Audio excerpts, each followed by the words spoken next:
কষ্ট আমাদের জীবনের এমন একটি অধ্যায় যেটাকে আমরা আমাদের জীবন থেকে রিমুভ করতে চাই।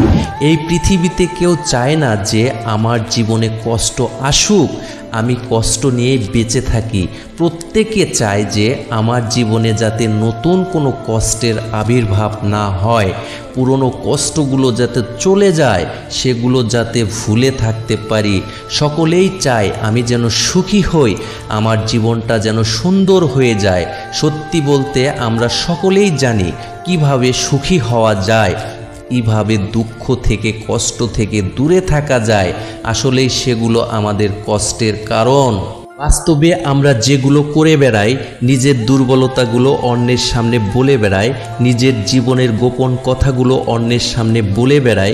শোনো প্রিয় ভাই আমার, ছোট্ট বোনটি আমার, শোনো তোমাকে বলি, শোনো, যদি জীবনে সুখী হতে চাও, কষ্ট নামের অধ্যায়ে নিজের জীবনের নামের ডিকশনারি থেকে কিছুটা হলেও কমিয়ে আনতে চাও, রিমুভ করতে চাও, তাহলে নিজের জীবনের দুর্বলতাগুলো অন্যের সাথে বলো না, নিজের জীবনের গোপন কথাগুলো অন্যের সাথে শেয়ার করো না। না, আমি জানি না যাকে বলছো সে তোমার, আমি জানি না যাকে বিশ্বাস করছো সে আসলেই বিশ্বাসের যোগ্যতা রাখে কিনা। তবে তোমাকে একটা কথা বলি, কষ্ট কিন্তু সবসময় আপন মানুষের থেকেই পাওয়া যায়, কাছের মানুষের কাছ থেকেই পাওয়া যায়। আর কাছের মানুষের কাছ থেকে কে দেখে ভেবে নিও না যে সে সুখে আছে আর আমি কষ্টে আছি, কারণ বেশিরভাগ কষ্ট বাহিরে প্রকাশ পায় না, ভিতরেই থেকে যায়।